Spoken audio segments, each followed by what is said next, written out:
ஃபைவ்மோட் easy shopping. இதில் வீட்டுக்கு தேவையான பொருட்கள் எல்லாமே மிக மிக மலிவான விலையில் வாங்கலாம். லிங்க்கு கீழே இருக்குது, செக் பண்ணி பார்த்துக்கோங்க.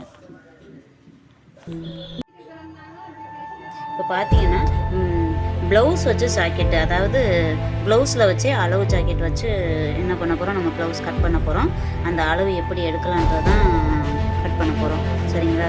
இப்போ இந்த நெக்கு இருக்குது பார்த்தீங்களா, இந்த நெக்கு அந்த நெக்குக்கு நேர இப்படி இழுத்தமாக்கும் ஸ்ட்ரைட்டாக வரணும். சரிங்களா? இந்த மாதிரி ஸ்ட்ரைட்டாக வரணும். எக்காண்ட கொண்டு இந்த கழுத்துக்கிட்ட இப்படி இழுத்தமாக்கும் அகலம் கிடைக்கும். அப்படி போயிடக்கூடாது. ஸோ இதில் தான் இந்த இடத்துல இப்படி இழுத்தமாக்கும் நீட்டாக இருக்கணும். இதுதான் நம்மளோட பேக்கோட அளவு.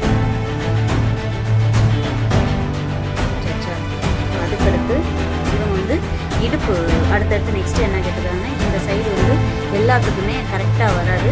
அதனால் கட் பண்ணுறதுக்காண்டி ஒரு 1/4 இன்ச்சு கட் பண்ணுறது இருக்கும்.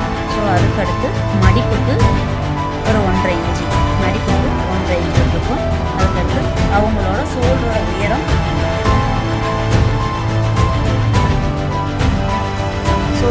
உயரம், பார்த்தீங்க அப்படின்னா எவ்வளோ இருக்குது, 12.5 இன்ச்சு. ஆனால் அவங்க என்ன கேட்டிருக்காங்க, எனக்கு ஒரு 1 இன்ச்சுக்கு மேலே ஷோல்டரோட இறக்கம் எனக்கு தூக்கி வைங்கிட்டுருக்காங்க. அதனால் அவங்க என்ன பண்ணியிருக்காங்க அப்படின்னா 13 வச்சுருக்கோம்.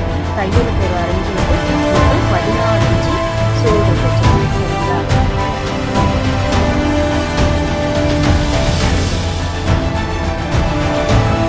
இந்த 1/2 இன்ச்சு தையல் வச்சுக்கணும். 1/2 இன்ச்சு தையல் வச்சுக்கணும். 13 இன்ச்சு ஷோல்டர். சரிங்களா? இறக்கம் வச்சுருக்கோம்.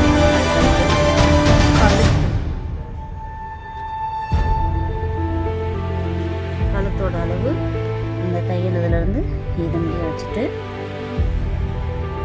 வச்சாச்சா, கொஞ்சோன்னு இவ்வளோ தையல் வசதி மேலே ஏற்றி விட்டுறோம்.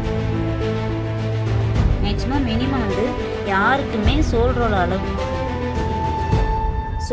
அளவு 2.25 வச்சா போதும். அதிகபட்சம் 2.25 வச்சா போதும். இந்த மீடியமான ஒல்லியாக இருக்கிறவங்களுக்கு, ரொம்ப வெயிட்டாக இருக்கிறவங்களுக்கு 3 வைக்கணும். சரிங்களா? இப்போ நம்ம மினிமம் 2.25 வைக்கிறோம்.